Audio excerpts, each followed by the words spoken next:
ஏன்னா உங்கள்கிட்ட ஒரு ஸ்மால் ரெக்வஸ்ட் ஒன்று இருக்குண்ணா எங்களுக்கு. ஆனால் எங்கள் விளையாட்டு விடுதிகளுக்கு வந்து நீங்கள் எல்லாம் பண்ணி கொடுத்துக்கிட்டு இருக்கீங்க. அதோடு சேர்ந்து எல்லா விடுதிகளுக்கும் ஏசி போட்டு தர முடியுமாண்ணா? ஏசி போட்டு தர முடியுமா? நாங்கள் அடுத்த லெவல் இம்ப்ரூவ் ஆகிருக்கு.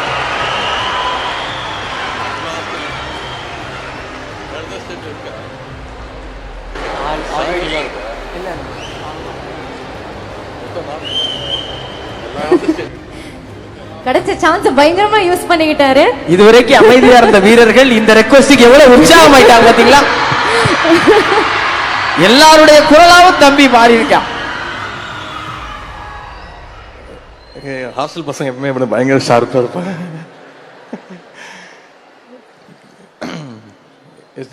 எஸ்டிஐடி ஹாஸ்டல்ஸ் வந்து ஒரு 41 ஹாஸ்டல் இருக்கு. 2500 பசங்க அதில் ட்ரெயின் பண்ணிட்டு இருக்கிறோம்.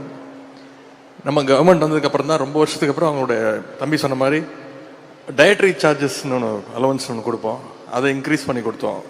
இப்போ ஒரு நாளைக்கு முன்னாடி 250 ருபீஸ் இருந்துச்சு. இப்போ அதை இன்க்ரீஸ் பண்ணி சிஎம் வந்து 350 ருபீஸ் ஆக்கினாங்க. அதன் பிறகு இப்போ ரீசெண்டாக தான் எல்லா ஹாஸ்டல்ஸுக்கும் ஃப்ரிட்ஜு, வாஷிங் மிஷின், டிவி வசதி, இப்படி எல்லா வசதிகளும் பண்ணி கொடுத்துருக்குறோம். 2500 பசங்களுக்கும் வந்து ஃபர்ஸ்ட் டைம் வந்து ஸ்மார்ட் வாட்ச் ப்ரொவைட் பண்ணோம். ஏன்னா இப்போ இருக்கிற பசங்களுக்கு ஸ்மார்ட் வாட்ச் ரொம்ப ரொம்ப முக்கியமான ஒரு விஷயம். எவ்வளோ ட்ரெயின் பண்ணுறாங்க, எவ்வளோ கேலரிஸ் பர்ன் பண்ணுறாங்க, என்ன சாப்பிட்றாங்க, எல்லாமே எவ்வளோ நேரம் தூங்குறாங்க, அதெல்லாம் பார்க்கறதுக்கு. இப்போது அது பத்தாதுன்னு ஏசி வசதியா சரி நிச்சயம் பண்ணி கொடுக்கலாம். முதலமைச்சர்கிட்ட அனுமதி வாங்கணும், அதுக்கான ஃபண்டை ஒதுக்கணும். நிச்சயமா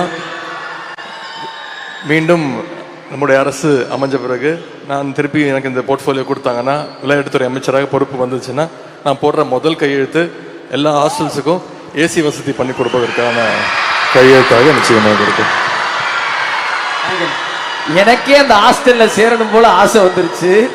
ஆனா எனக்கு ஒரே ஒரு கேள்வி, வீரர்களா நீங்க நிக்கிறதால கேட்கிறேன், உங்களுடைய ஃபிட்னஸ் ரகசியம் என்ன? ஒண்ணுமே இல்லை. இப்படிலாம் சொல்லி எங்களை ஏமாத்த முடியாது. என்னோட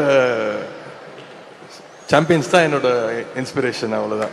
ஏன்னா உங்கள்கிட்ட ஒரு ஸ்மால் ரெக்வஸ்ட் ஒன்று இருக்குண்ணா எங்களுக்கு. ஆனால் எங்கள் விளையாட்டு விடுதிகளுக்கு வந்து நீங்கள் எல்லாம் பண்ணி கொடுத்துக்கிட்டு இருக்கீங்க. அதோடு சேர்ந்து எல்லா விடுதிகளுக்கும் ஏசி போட்டு தர முடியுமாண்ணா? ஏசி போட்டு தர முடியுமா? நாங்கள் அடுத்த லெவல் இம்ப்ரூவ் ஆகிருக்கு.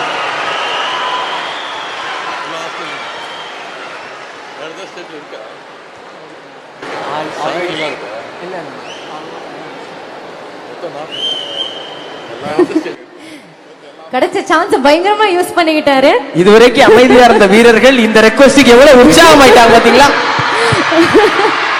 எல்லாருடைய குரலாவும் தம்பி மாறி இருக்கான்.